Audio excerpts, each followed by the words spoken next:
오늘도 우리의 왕 되시고 인생의 주관자 되시는 주 앞에 예배할 때 하늘의 신령한 은혜와 복이 우리 모든 성도들에게 충만하게 채워질 줄 믿습니다.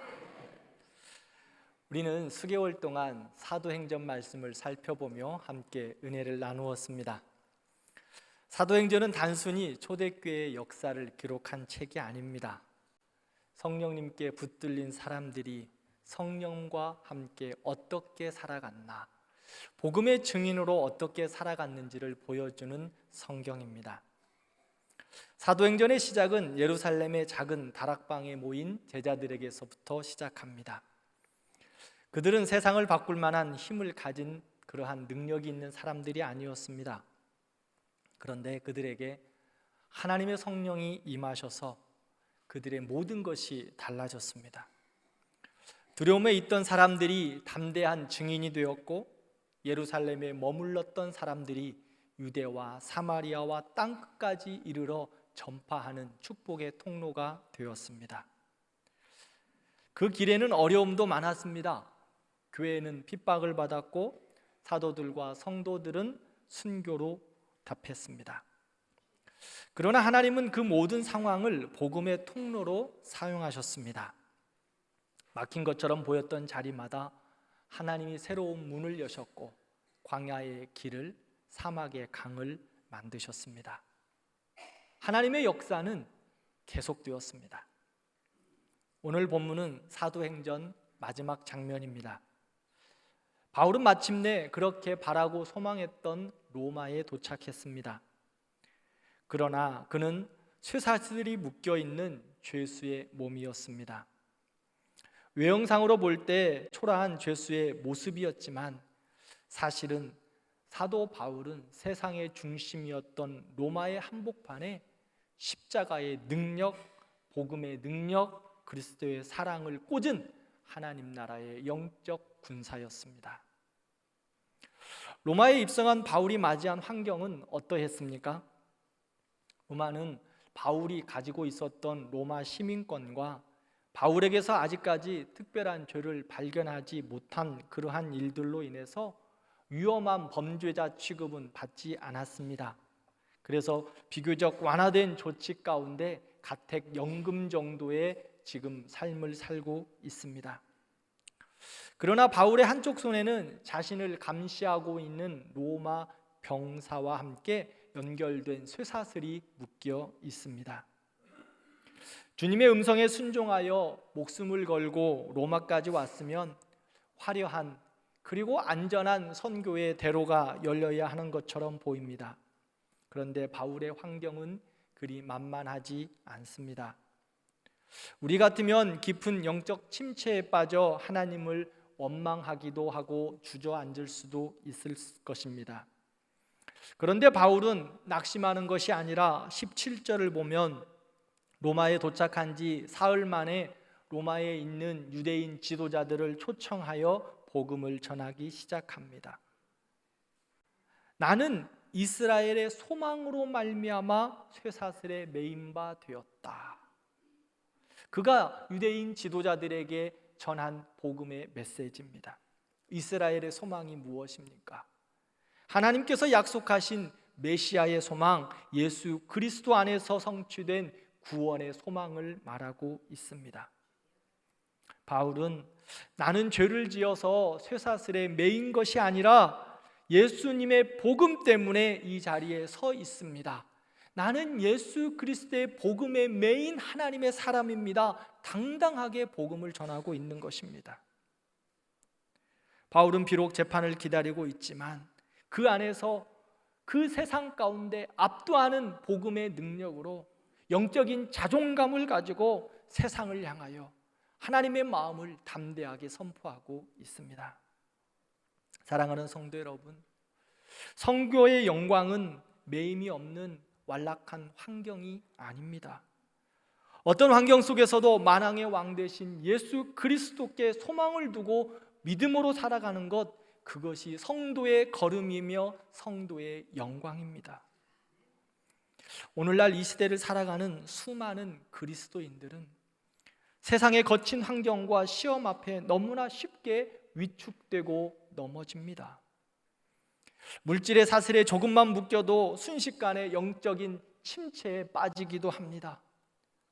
현실의 장벽에 묶여 조금만 힘들어도 믿음의 길에서 쉽게 넘어집니다.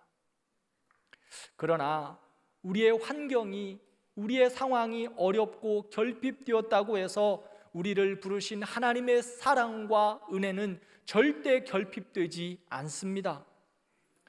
성도의 아픔은 나를 둘러싸고 있는 외적인 환경이 아닙니다. 매이고 갇힌 것이 문제가 아닙니다. 진짜 아픔은 거룩함이 없는 것입니다. 예수 그리스도의 소망이 희미해지는 것입니다. 세상을 이기는 영적 기백과 영적인 자존감과 거룩한 약성을 잃어버리는 것이 성도의 가장 큰 아픔입니다. 바울의 현실은 감옥과 같은 셋집이었습니다. 그러나 그는 그곳에서 영적인 자존감을 가지고 하나님의 사람의 당당함으로 복음을 선포하고 있습니다. 사랑하는 성도 여러분, 바울을 먹고 있던 쇠사슬은 바울을 가로막고 있는 사역의 장벽이 아니었습니다. 로마 황제의 친위 부대였던 그 로마 병사가 그와 늘 함께 있었지요. 왜 그랬을까요? 바울은 로마 군사의 그 24시간 동안 보호와 감시를 받고 있었어요. 바울을 묶고 있던 사역, 사슬, 쇠사슬, 그것은 바울에게 있어서 사역을 가로막는 어두움과 장벽이 아니었어요. 24시간 로마의 병사와 함께 있으면서 사도 바울은 무엇을 했을까요? 서로 살아가는 이야기, 삶의 이야기를 하지 않았겠습니까? 처음에는 군사가 조금 강압적일 수도 있었겠지만 하루 이틀이죠.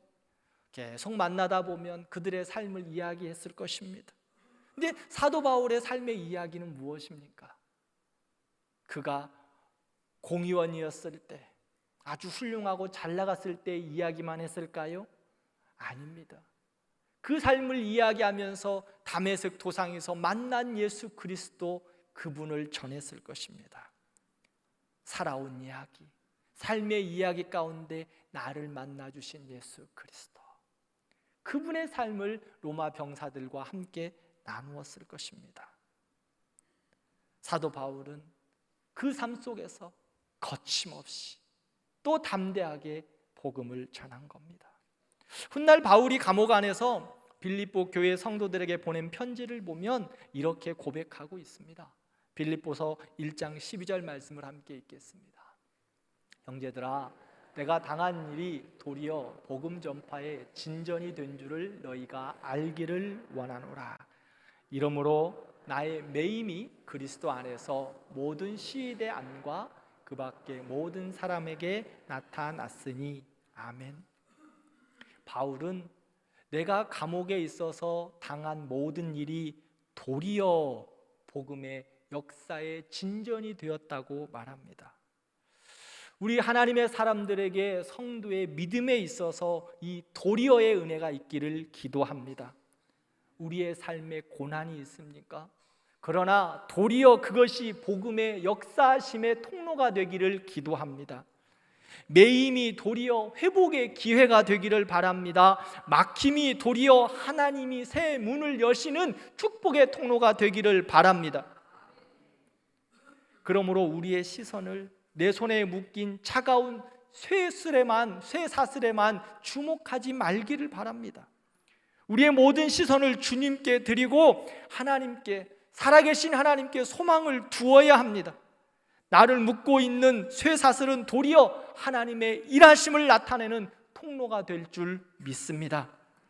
우리를 둘러싼 환경과 시험들 도리어 믿음의 진보가 되고 하나님의 일하심의 역사의 통로가 될 줄 믿습니다. 두 번째로, 복음은 담대하게 거침없이 증거되어야 합니다. 바울의 초청을 받은 유대 지도자들과 수많은 사람들은 날짜를 정하고 바울이 머물고 있는 숙소를 방문했습니다. 바울은 그곳에서 무엇을 했을까요? 방문하는 그들을 향하여 담대하게 거침없이 복음을 전합니다. 사람들이 복음에 대해 부정적인 소문을 가지고 있다는 것도 알고 있었습니다. 그러나 찾아온 사람들 앞에서 아침부터 저녁까지 말씀을 하나하나 풀어가면서 복음을 전하고 있습니다. 그러자 바울이 복음 전함을 듣던 유대 지도자들이 바울이 전하는 것은 어디서든지 거절당했다라고 이야기합니다. 반대를 하고 있는 것입니다. 바울이 전한 복음의 내용이 무엇입니까? 23절부터 보면 하나님 나라의 복음을 말씀을 풀어 모세의 율법과 선지자들의 글, 그것은 하나님의 말씀을 전한 거거든요. 그 말씀을 풀어 하나하나 전했다고 말하고 있습니다. 그런데 바울이 이렇게 아침부터 저녁까지 말씀을 풀어서 전하고 있는데 모두가 믿었을까요? 그렇지 않습니다. 유대 지도자들 중에 어떤 이들은 믿는 이들도 있었지만 많은 사람들이 바울이 전하는 복음은 거절당한 것이다, 즉 믿지 못하는 것이다 라고 이야기하는 거예요. 복음 앞에서 사람들의 반응이 갈라졌습니다. 어떤 사람은 믿었고 어떤 사람은 믿지 않습니다. 바울이 부족해서 그랬을까요? 복음의 능력이 없어서 그렇습니까? 아닙니다. 같은 말씀을 들어도 어떤 사람은 마음을 열고 어떤 사람은 마음을 닫습니다. 같은 은혜를 경험하고도 어떤 사람은 더 깊이 주님을 만납니다. 그러나 어떤 사람은 여전히 자기 생각과 고집 가운데 살아갑니다. 바울은 이 모습을 보면서 마음이 완악하면 들어도 깨닫지 못하고 보아도 알지 못한다라고 말했던 이사야 선지자의 말씀을 인용합니다. 사람들은 마음이 완악하면 귀가 있어도 듣지 못합니다. 말씀은 아무리 전파되고 선포되어도 귀를 막아 듣지 않는다는 것입니다. 눈이 있어도 보지 못합니다. 하나님의 뜻을 분별하지 못합니다. 은혜가 가까이 와도 마음 문을 닫아버립니다. 사랑하는 성도 여러분, 우리는 어떻습니까? 나는 말씀을 듣고 있습니까? 아니면 소리만 듣고 있습니까? 예배의 자리에 앉아 있지만 내 마음은 지금 어디를 향하고 있습니까? 혹시 내 마음이 닫혀 있지는 않으십니까? 하나님의 말씀이 내 생각과 삶을 고치도록 온전히 내어드리고 있으십니까? 아니면 내가 듣고 싶은 말씀만 골라 듣고 불편한 말씀은 밀어내고 있지는 않으십니까? 말씀 앞에서 가장 위험한 신앙인은 그 말씀을 모르는 사람이 아닙니다. 안다고 생각하면서 순종하지 않는 것입니다. 말씀을 모르는 사람은 배울 수 있습니다. 그러나 교만하고 완고한 사람은 하나님의 말씀이 떨어져도 그 말씀을 밀어내는 교만한 사람입니다. 그래서 우리는 하나님의 말씀을 대할 때, 예배할 때, 그리고 믿음의 길을 걸어갈 때 이렇게 기도해야 합니다. 주님, 나의 마음을 열어주십시오. 주님, 내 귀를 열어주셔서 주의 말씀을 바르게 듣게 해주십시오. 주님, 내 눈을 열어주셔서 하늘의 영광을 보며 믿음으로 살게 하옵소서. 내 마음을 부드럽게 하셔서 말씀 앞에 온전하게 반응하고 순종하게 하옵소서. 듣기만 하는 사람이 아니라 깨닫고 믿음으로 반응하며 말씀대로 살게 하옵소서. 이것이 우리의 기도의 제목과 기도의 삶이 되어야 할 줄 믿습니다. 그러나 이 말씀은 동시에 복음을 전하는 사람들에게도 또한 큰 위로가 되는 것을 볼 수 있어요. 바울이 위대한 사도 바울과 같은 그 능력 있는 성령의 사람이 복음을 전했는데도 어땠습니까? 믿는 사람이 있고 거절하는 사람이 있었다는 거예요. 바울이 거침없이 담대하게 아침부터 저녁까지 성경을 펼쳐가면서 하나하나 말씀을 가르쳐 줬음에도 불구하고 어떤 사람들은 믿지 않더라는 겁니다. 그렇다면 우리가 복음을 전했는데 우리의 모습 속에서는 어떨까? 사도 바울도 그랬는데 우리 성도들에게 조금은 위로가 되었으면 좋겠습니다. 복음을 전했는데 즉시 열매가 없다고 낙심할 필요가 없다는 것입니다. 가족에게 복음을 전했지만 반응이 없을 수 있습니다. 자녀에게 신앙을 권면했지만 마음이 닫혀 있는 것처럼 보일 수 있습니다. 우리의 형제들과 이웃을 초청했지만 거절당할 수 있습니다. 오래 기도한 사람이 아직도 주님께 돌아오지 않는 그러한 현실에 우리가 마주할 때 있습니다. 사랑하는 성도 여러분, 그러나 거절한다고 해서 복음이 실패한 것 아닙니다. 우리가 외면당한다고 해서 복음의 능력이 사라진 것도 아니라는 겁니다. 복음 전도의 책임은 우리에게 있지만 마음을 여시고 역사하시는 이는 하나님이십니다. 그러므로 우리는 증언해야 합니다. 사도 바울처럼 담대하게 거침없이 전해야 하죠. 그러나 구원하시는 이는 하나님이심을 바라보며 우리의 사명과 책임을 감당하는 것입니다. 바울은 거절 앞에서 절망하지 않았습니다. 오히려 28절에 보면 이렇게 선포합니다. 그런즉 하나님의 이 구원이 이방인에게로 보내어진 줄 알라. 그들은 그것을 들으리라. 이 말씀은 유대인들, 내가 너희들한테 지금 복음을 전했는데 반응하지 않아서 나는 포기한다, 이런 포기의 말이 아닙니다. 하나님은 유대인들을 뿐만 아니라 더 크신 하나님의 역사를 이루겠다, 하나님의 구원이 더 넓은 곳으로, 더 큰 곳으로 많은 사람들에게 흘러가겠다고 하는 선교적인 선포였습니다. 바울에게 유대인들의 거절은 절망의 이유가 아니라 이방 선교의 문을 더 넓게 하시는 하나님의 역사와 계기를 확인했습니다. 사랑하는 사람도 여러분, 그러므로 우리도 복음을 전함에 있어서 이러한 은혜와 담대함과 또한 거침없이 전하는 그러한 담대함과 용기가 있기를 진심으로 바랍니다. 어떤 사람이 마음을 닫아도 하나님 나라는 멈추지 않습니다. 복음은요, 사람들이 불신앙으로 문을 걸어 닫을 수 있습니다. 그러나 그 닫힌 문 옆에 하나님의 또 다른 새로운 문을 여실 줄 믿습니다. 이게 복음의 역사입니다. 인간의 왕악함과 세상의 거절은 하나님의 구원 역사를 단 1mm라도 막아서거나 좌절시킬 수 없습니다. 그러므로 거절은 복음의 끝이 아닙니다.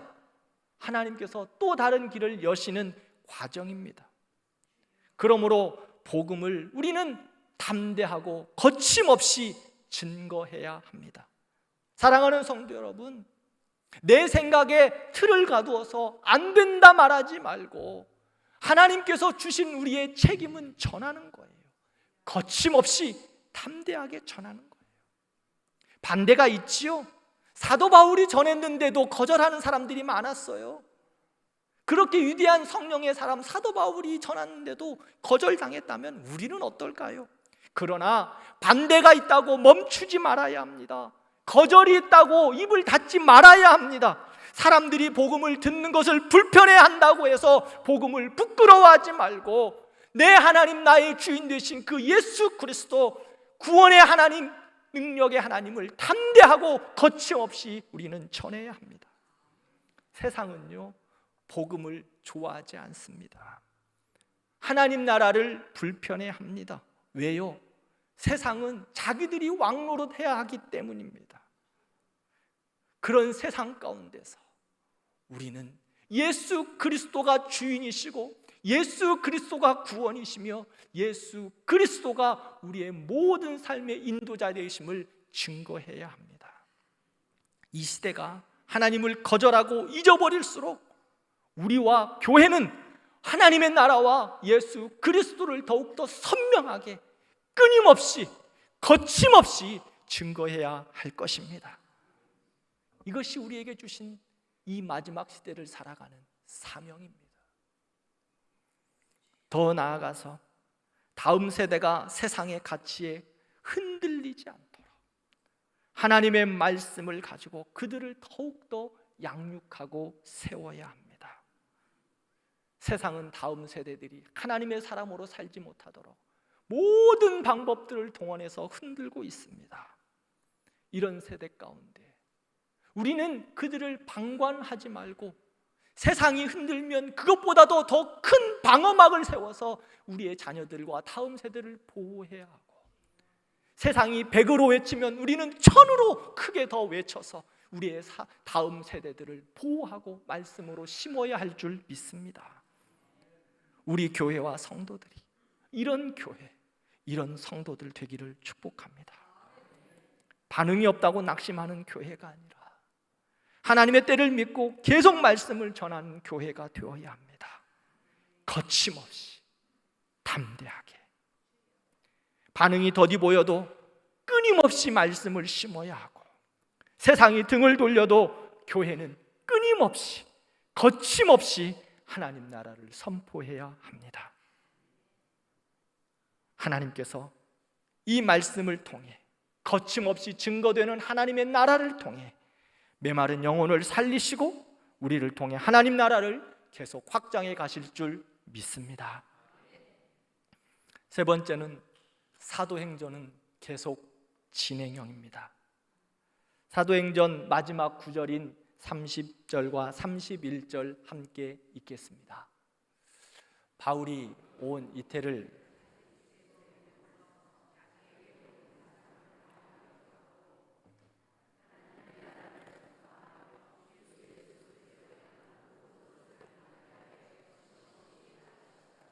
아멘. 사도행전 마지막 구절인 이 두 구절을 읽다 보면 무언가 마무리가 조금 어색한 것 같다는 느낌을 받게 됩니다. 왜냐하면 사도행전의 마지막이 우리가 기대하는 방식으로 끝나지 않기 때문입니다. 그저 사도 바울이 만 2년 동안 셋집에 머물면서 하나님 나라를 가르쳤다, 거침없이 담대하게, 지극히 평범한 일상의 기록을 끝으로 마무리하는 것 같습니다.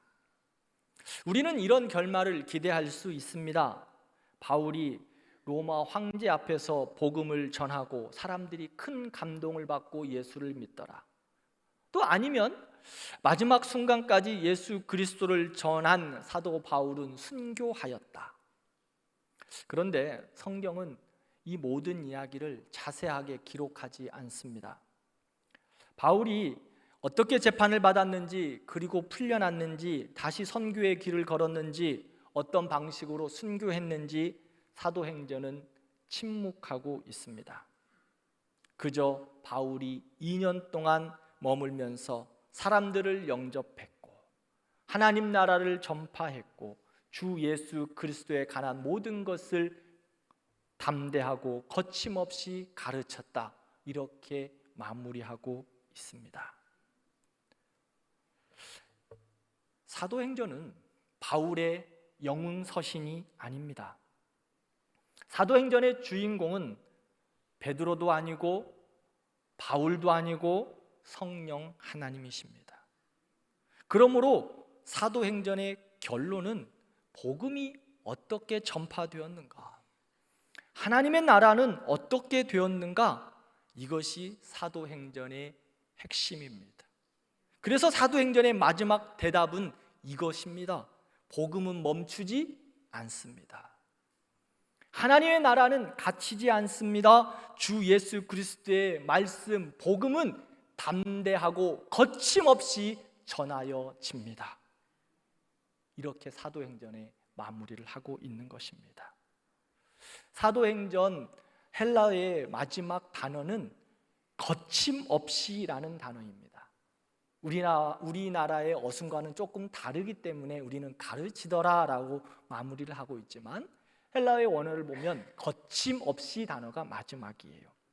이 거침없이라는 단어는 어떤 힘으로 결코 막아설 수 없다, 아무런 장벽 없이 계속 전진한다, 이러한 뜻입니다. 현재 바울은 새방에 있지만, 가택 연금과 같이 생활하고 있지만 로마 병사들의 늘 감시와 주목을 받고 있습니다. 그러나 성령의 감동으로 기록된 사도행전의 최종적인 선포는 무엇입니까? 어떤 감시와 어떤 매임과 어떤 어려움이 있어도 하나님의 나라는 결코 갇히지 않습니다. 복음은 매이지 않습니다. 거침없이 담대하게 증거되고 선포됩니다. 하나님의 나라는 확장됩니다. 마무리하고 있습니다. 사랑하는 성도 여러분, 복음은 세상이 가둘 수 없으며 하나님의 나라는 언제나 승리합니다. 그러므로 사도행전 28장은 마침표가 아닙니다. 사도 바울의 사역은 28장에서 마무리될 수 있습니다. 그러나 교회를 통한 하나님의 역사, 복음의 역사, 하나님의 나라의 그 확장은 멈추지 않습니다. 성령행전, 그래서 사도행전을 성전행전이라고 이야기하죠. 사도 바울의 행전은 끝이 날 수 있습니다만 하나님이 역사하는 사도행전, 성령의 행전은 끝이 나지 않습니다. 바울은 사랑하는 제자 디모데에게 이렇게 편지합니다. 디모데후서 2장 9절 말씀 함께 읽겠습니다.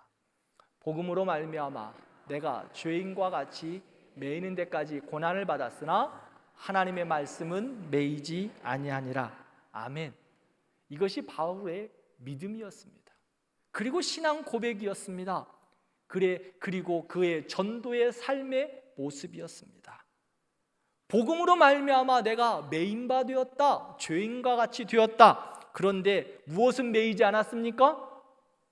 하나님의 말씀은 매이지 않는다.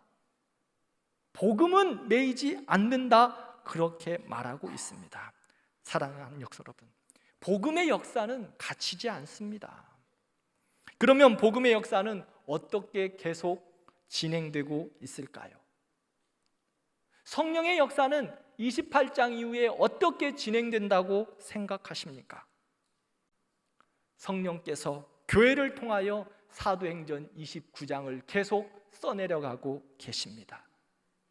대광교회를 통하여, 우리 성도들을 통하여 사도행전 29장을 지금도 쓰고 계십니다. 복음의 역사는 대광교회를 통하여 지금도 계속되고 있다는 것입니다. 사도행전을 통하여서 복음의 바통이 시대를 넘어서 계속 진행되었다가 우리까지 왔습니다. 그러므로 우리는 사도행전 29장을 살아가는 사람들입니다. 사도행전 29장을 살아가는 성령의 사람들은 성령의 행전을 써내려가는 하나님의 사람들입니다. 성령행전, 사도행전 29장을 써내려간다고 하니 특별한 선교지로 나가는 것만을 생각하기도 할 것입니다. 그렇지 않습니다. 사도행전의 29장을 써내려간다는 것은 내 삶의 평범한 일상 속에서 나와 함께 주님과 함께 하심을 고백하며 주님과 함께 살아가는 겁니다. 성령이 내 안에 계시는 그 삶의 역사를 보여드리는 삶을 살아가는 것입니다.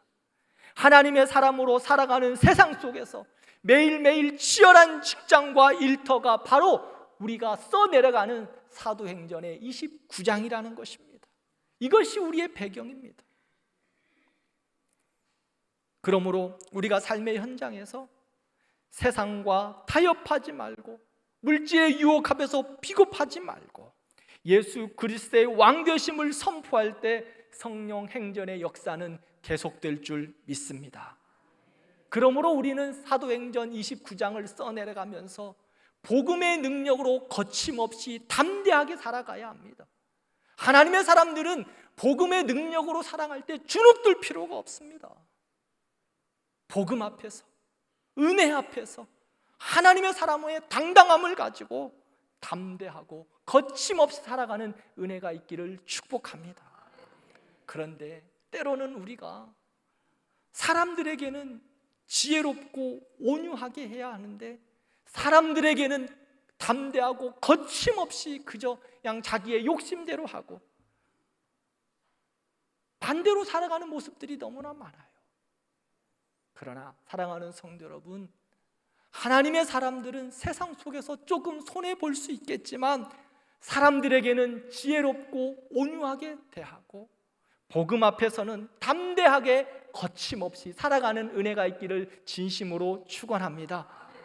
우리 모든 성도들과 우리 교회가 이런 교회와 이런 성도들 되기를 축복합니다. 예배당 안에서만 은혜를 나누는 교회가 아니라 삶의 자리에서 하나님 나라를 드러내는 교회와 성도들이 되기를 축복합니다. 그리고 또한 특별히 다음 세대를 말씀으로 양육하고 하나님의 사람으로 건강하게 세워 복음의 바통을 잘 넘겨주는 우리 성도들과 우리 교회가 되기를 축복합니다. 사도행전은 한 세대의 열심으로 끝나는 책이 아닙니다. 성령께서 세대와 세대를 이어 복음의 증인으로 세우시는 역사입니다. 그러므로 그 주님께서 역사하시는 책임을 맡은 우리가 주님의 은혜 가운데 성령의 행전, 사도행전 29장을 잘 써내려가는 은혜가 있기를 축복합니다. 말씀을 맺겠습니다. 복음의 역사와 성령의 행전은 2000년 전 로마에 갇혀버린 과거의 신화가 아닙니다. 사도행전은 지금 이 순간에도 살아 숨쉬고 기록되고 있는 현재 진행형입니다. 성령의 역사는 멈추지 않습니다. 복음의 능력은 쇠하지 않습니다. 하나님은 오늘 우리를 통해 그 일을 이루고 계십니다. 세상이 아무리 거칠어도 하나님 나라를 바라보며 믿음으로 살아가기를 축복합니다. 사람들이 복음을 비웃어도 거침없이 담대하게 하나님의 복음을 전파하는 우리 교회와 성도들이 되기를 축복합니다. 그리고 그리스도의 사람으로 성령의 능력으로 세상 가운데 거침없이 복음의 능력이 되어 그리스도의 향기를 전하는 우리 모든 성도들 되어 하나님 나라가 우리 성도들과 우리 교회를 통하여 아름답게 확장되기를 축복합니다.